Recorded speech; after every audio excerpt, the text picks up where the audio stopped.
What's happening, y'all? This is Teece coming at you with another WNBA play for Tuesday, June the 21st. Thank you for joining. We have a really good capper here from Sports Memo. Has his own show on his own channel. Ronald Kabang joining us today. I appreciate you being here, Ronald. How you doing, brother? Good, man. Sorry, I was rushing into this one a little bit. I have all my NBA, WNBA stuff ready to go, but it's summertime. Kids are out of school, so that's that. I hear you. I'm fumbling over my own self. If you caught that intro, it was pretty weak. But anyway, hey, I do want to give a shout out to we have a guy from Asia in the chat today. Jared was just chatting him up on Discord. Send him the link. So I appreciate you being here, Jared. And let's get on with the show today. First game we're going to start off with today is the Dallas Wings and the Atlanta Dream. So this was a tough game for me to cap, Ronald. I don't know about you, but I was back and forth on this. And let me hear your thoughts on this, and I'll tell you where I stand. Yeah, so obviously, the way, like you said, this one's a tough one to look into, just because the Dream they're having some injury issues here, right? They're missing a few people, especially from the guard perspective. Wheeler Hayes, Christy Wallace is out. I see Nia Coffee, Kia Vaughn. So they're pretty short-handed, and they have been struggling with that piece of the piece of the injury bug throughout the season. And they lost 5 of the last 6 here. And that's one thing to know, right? Here you're looking towards a team that's kind of going in opposite directions, especially offensively. The Wings gone over in 4 of the last 5 games, coming off of back-to-back wins against Mercury and Sparks. Random, like schedule-wise, this one's a tough one for the Wings, right? Random road game between a couple of homestands. And one thing that I was looking at is when the Wings are less rested, 4-1 against the spread and to the under. And then the other piece of it too, this is actually the first time they're considered a road favorite on the season. On the opposite side, the Dream lost 5 of the last 6, 3-0 to the under when they're more rested. Kind of competing trends in that perspective. But to me, I think the Wings, they're just going in different directions here. To me, it seems like the Wings should be able to win this one against a short-handed Dream team and them coming off of back-to-back wins. The only thing I'm worried about is maybe they kind of have a little letdown, right? Kind of winning 2 games in a row. So that's my way of thinking on this one. I'm not betting anything on this one just because of, like you said, this is a hard one to cap.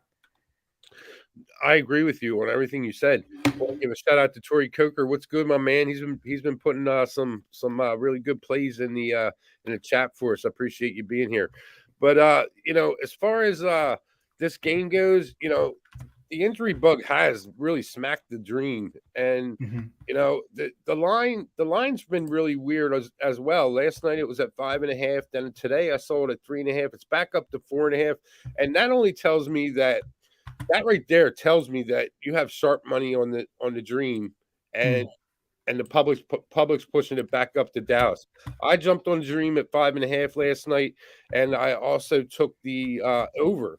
And now that total, it's 163.5. Now that's going down, but I think this is an over game. Dallas without Satu Sabally and and the Dreams. You're surprised I got that right, aren't you, Raul?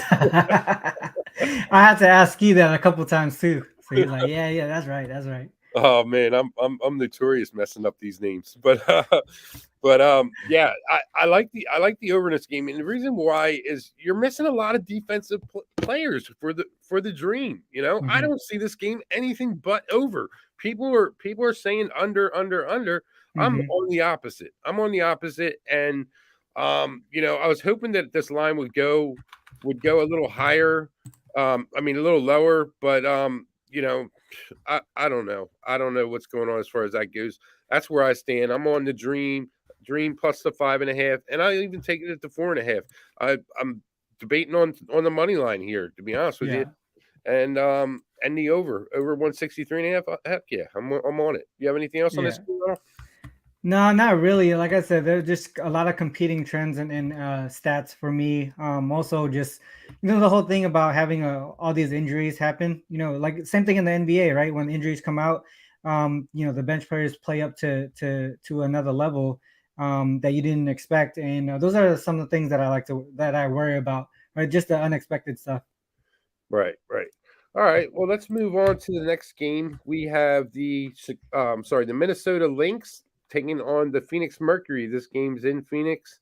Um, this is another weird game. I mean, you have two Mhm. teams that are really, really not playing well, and the Mercury. They're without Sophie Cunningham, and I Yep. hate betting the Mercury without Sophie Cunningham. I don't know if it's just because Sophie said Sophie Cunningham. Come on, guys. But I just don't know at this game because I don't know what I'm getting from the Lynx. The Lynx, did that roster shake up a few weeks ago, and I thought Hmm. they were on the upswing, and then they don't win anything, and then they come back and they win a game against the Aces the other day, and I'm just like, Hmm. what?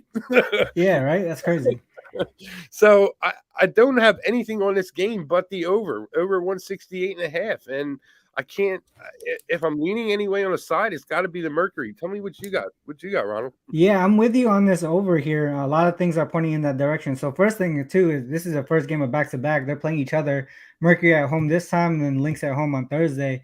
And like you said, the Lynx, they're a team that I think at least some people probably would have expected to be way better than the 3-13 that they are on the season. One thing that they're missing too is that defensive paint controlling the defensive paint. Sylvia Fowles is going to be out, I believe. So that's something that bodes well for the over here. As far as trend wise, Lynx 7-2 to the over on the road, including 7-1 to the over as road dogs. Mercury, they've hit 4 of the last 5 to the over. 3-0 to the over as home favorites. Also 4-0 to the over when they're more rested than their opponent.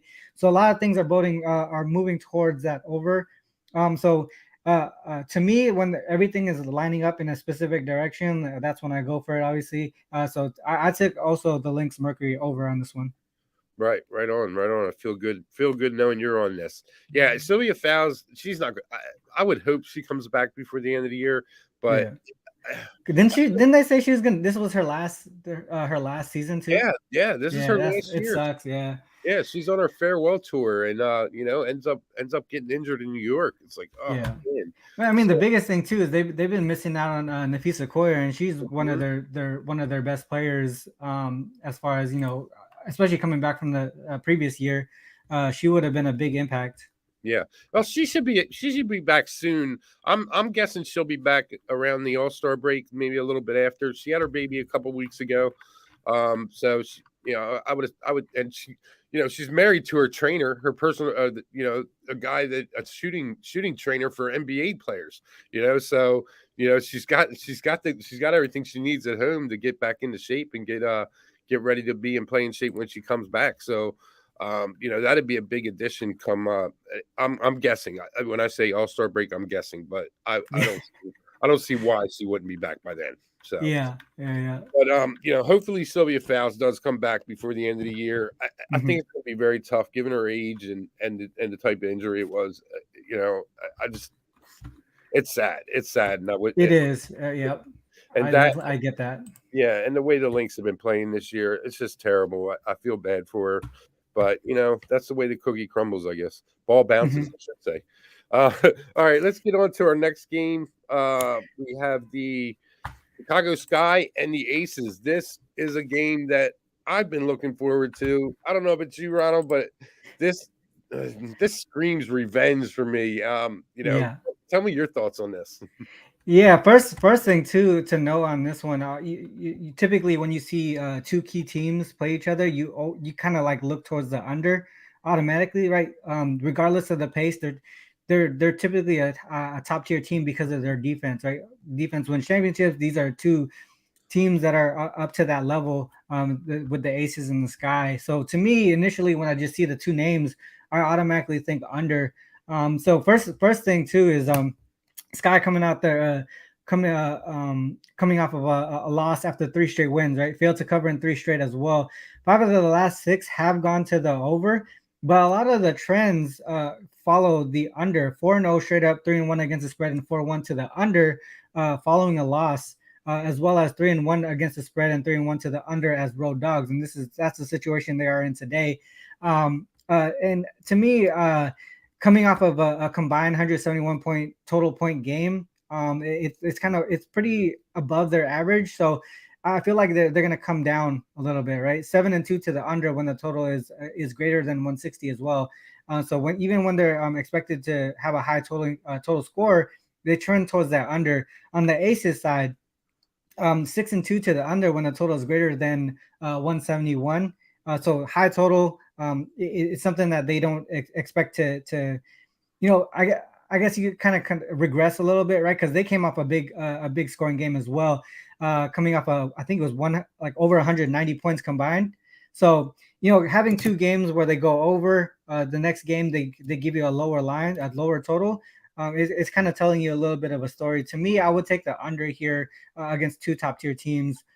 If I was to play a side here, it's tough, right? Like you said, the whole revenge angle and all that. I don't know. That I would probably pass on the side, to be honest. I would just stick with a total here and maybe take the under. Yeah, I'm with you there. Just want to give a shout out real quick to a couple people in the chat. G Martinez, our guy. What's going on, brother? Danny Lopez. Good to see you in here. JPZ, what up, my man? And Mad Stoney, I'm sorry, I was sitting there laughing. It wasn't at you, Ronald, or anything you were saying. Mad Stoney put in the chat. He says, let me try and find that real quick. That was pretty funny. I don't mean to hold everybody up, but that cracked me up a little bit. He said something about, damn, she married to the plug. Oh yeah, I saw that one too. That was good, brother. That was good. So anyway, yeah.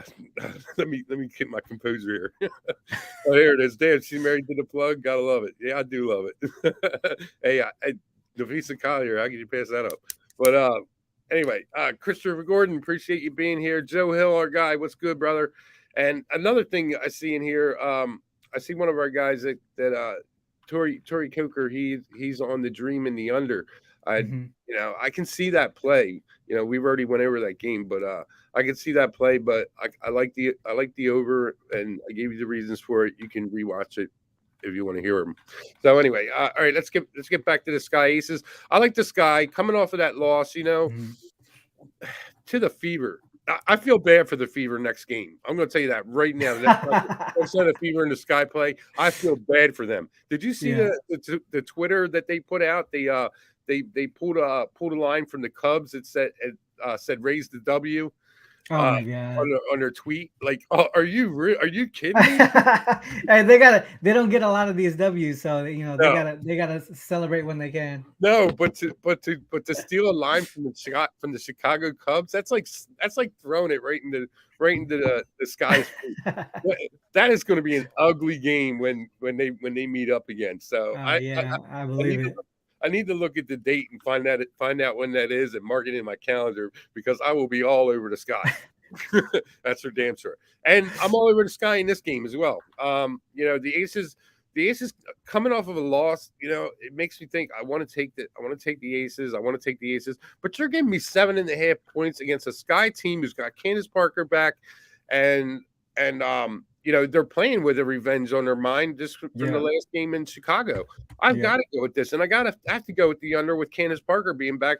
Chicago's going to D up in this game. They know that's the only shot they have to win this game is to D up that offense and try and stop those 3 girls from having 20 points a game. Yeah, so, that Aces, that group, they have a really great offensive squad there. So, yeah, there's definitely no way that the Sky are going to try and outscore this team. So they're going to have to win with defense. Yeah.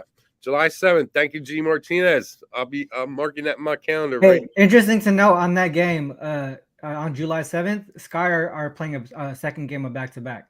So just to consider. So they're not going to have rest coming into that game. So it might be another spot where you got to think about it a little bit. Well, you might want to look at the game before and bet against this guy. Yeah. 100%. Yep.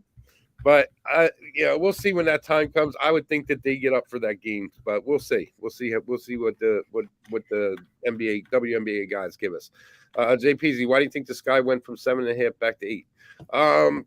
Probably Public's all over the Aces. That's the only thing I can say.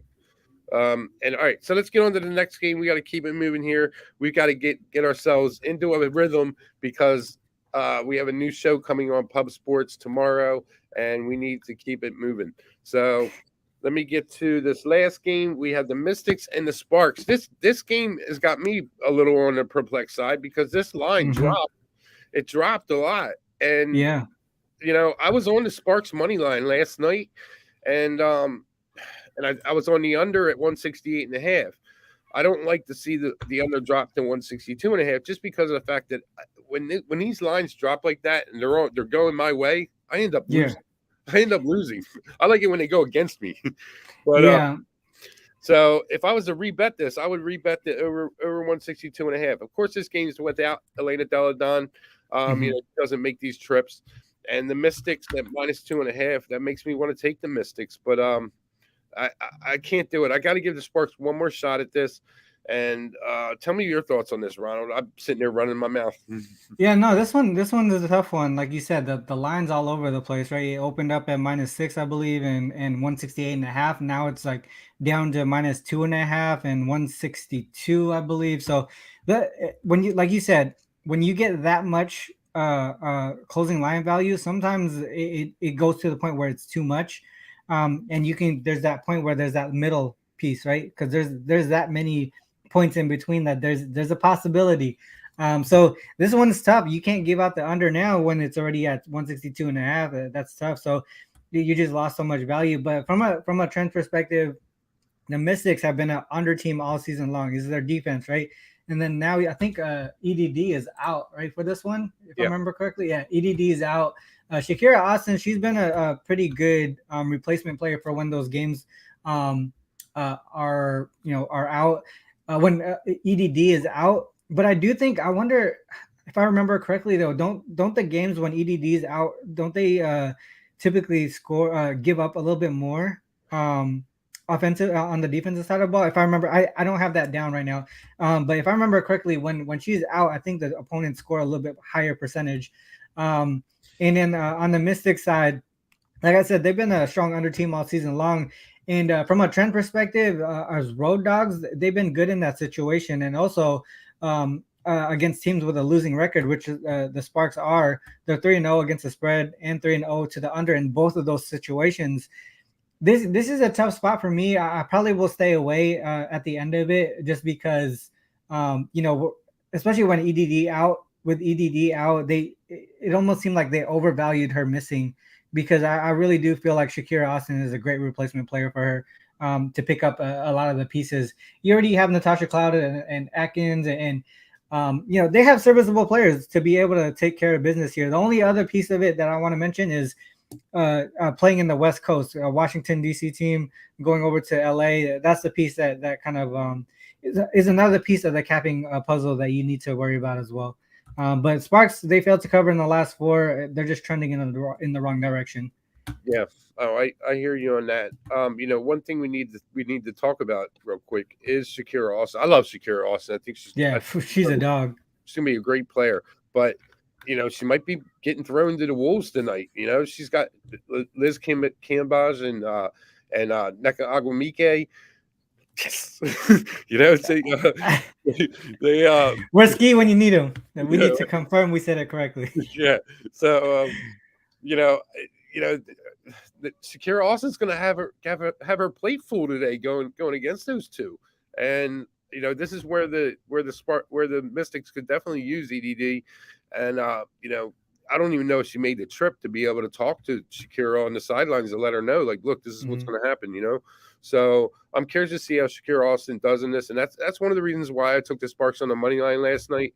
With this line 2.5, it seems like I made the right choice on this. So I don't know. At 162.5, I'm not going to be on the total, but if I was, I would still bet the under on it.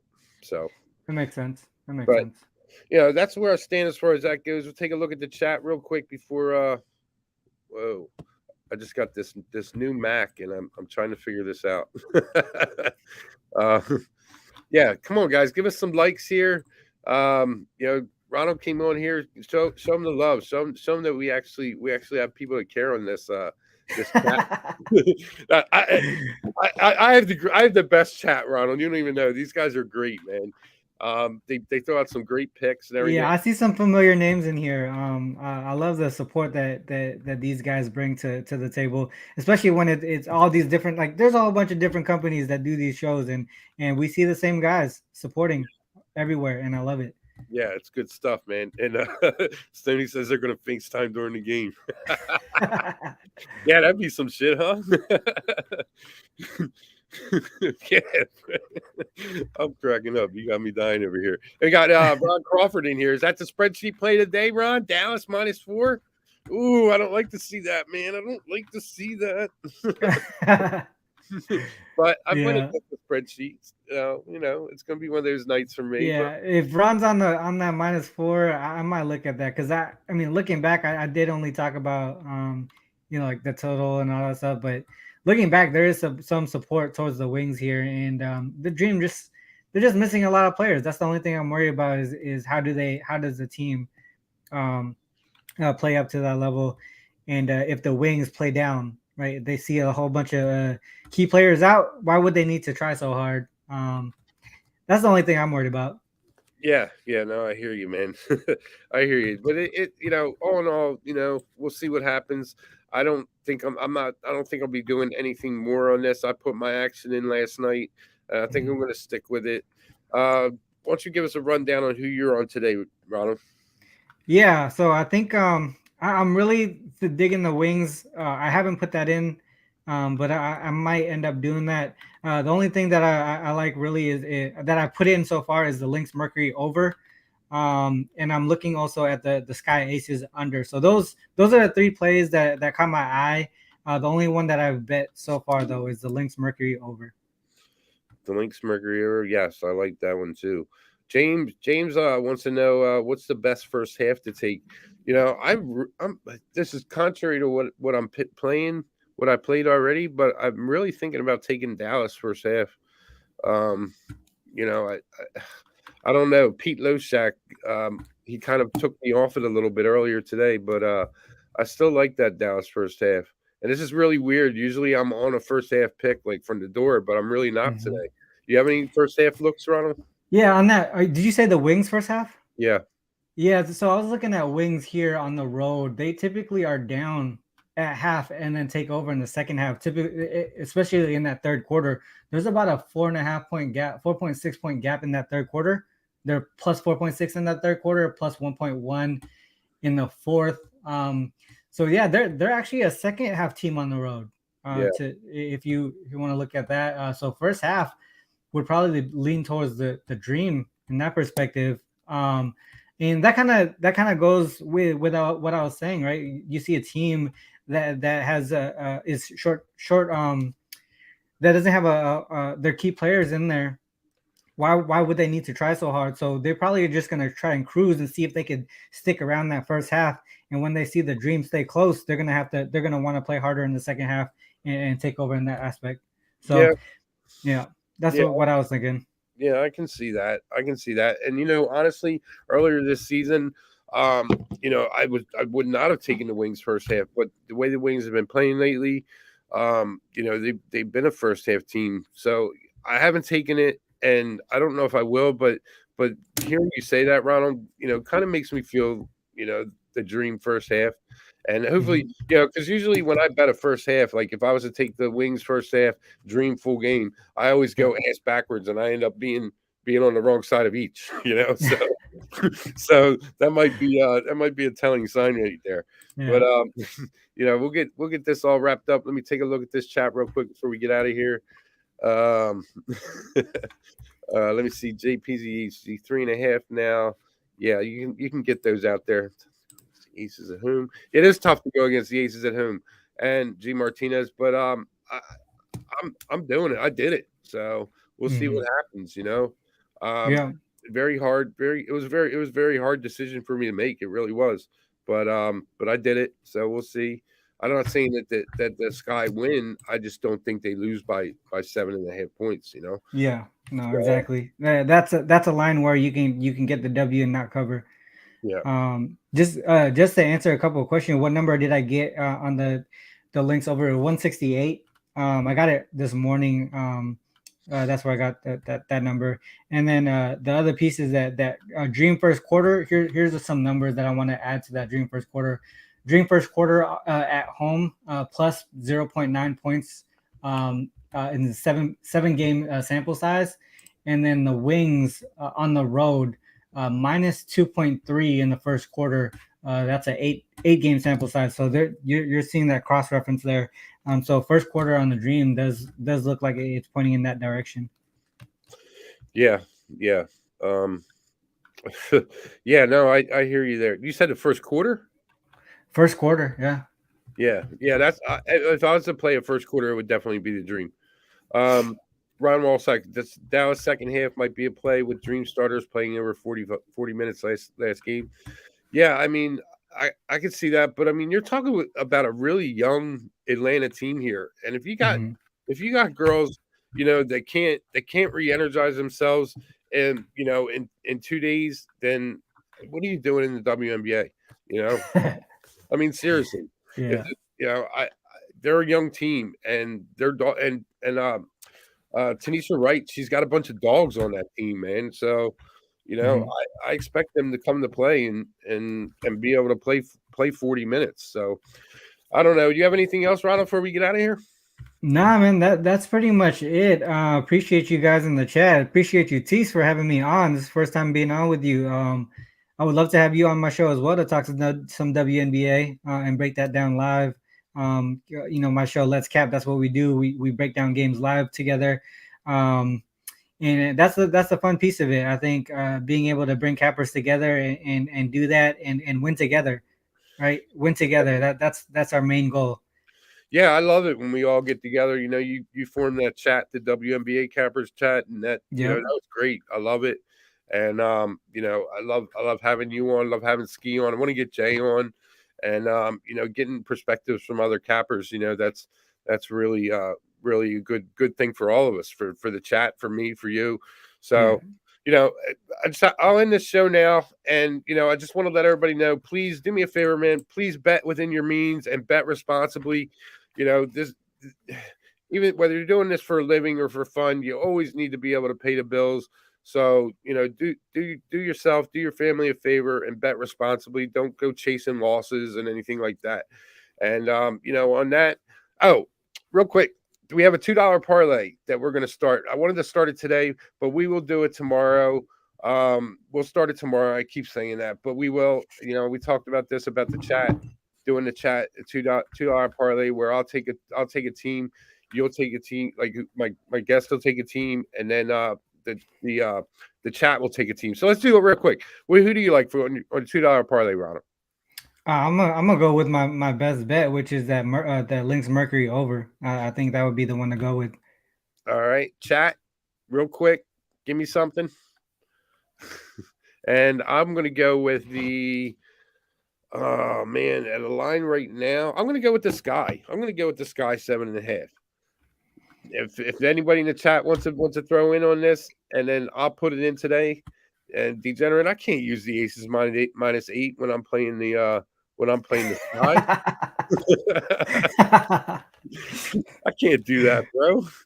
All right, what Soldier, my man, Washington first half. I love it because I'm playing that shit too. I forgot all about that. Yeah, Washington first half typically that's the way to go. Here's our $2 parlay today. We're going to take the over in the Mercury game, the Sky -7.5, and the over in the first half in the Mystics game. Thank you all for coming out, and we will see you tomorrow. Big show. Take them out. Thank you, Rob.